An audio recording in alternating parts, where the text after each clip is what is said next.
સુરતમાં donate life દ્વારા 44માં હૃદય અને ફેફસાના દાન કરીને લોકોને નવજીવન આપવામાં આવ્યું છે। સુરતના લેઉવા પટેલ સમાજના બ્રેઇનડેડ વિનોદ ધીરુભાઈ વેકરિયાને 57 વર્ષની ઉંમરે માથામાં દુખાવાની સમસ્યા થઈ હતી અને સારવાર અર્થે હોસ્પિટલમાં તેઓને લાવતા ડોક્ટરે તેમને બ્રેઇનડેડ જાહેર કર્યા હતા।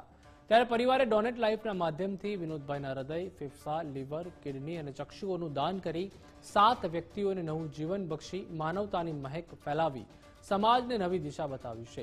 વિનોદભાઈના ઓર્ગન ડોનેટથી 7 લોકોને નવું જીવન મળ્યું છે।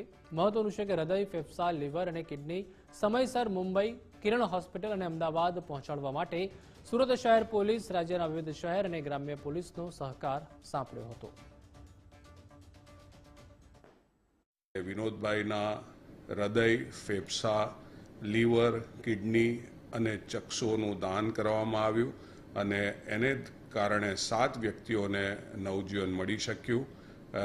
વિનોદભાઈના હૃદય અને ફેફસા એ મુંબઈની જસલોક અને સર એચ.એન. રિલાયન્સ હોસ્પિટલમાં ટ્રાન્સપ્લાન્ટ થયા, ત્યાં 2 વ્યક્તિને નવજીવન મળ્યું અને એમના લીવરનું ટ્રાન્સપ્લાન્ટ સુરતની કિરણ હોસ્પિટલમાં કરવામાં આવ્યું, જ્યારે 2 કિડનીમાંથી 1 કિડની ઝાયડસ હોસ્પિટલ અમદાવાદ અને 1 કિડનીનું ટ્રાન્સપ્લાન્ટ અમદાવાદની ઇન્સ્ટિટ્યૂટ ઓફ કિડની ડિસીઝ અને રિસર્ચ સેન્ટરમાં કરવામાં આવ્યું। આ બધા જ અંગો સમયસર બીજા શહેરોમાં પહોંચાડવા માટે સુરત શહેર પોલીસના સહકારથી ગ્રીન કોરિડોર બનાવવામાં આવ્યો અને એમાં સુરત શહેર પોલીસનો ખૂબ જ સહકાર મળ્યો।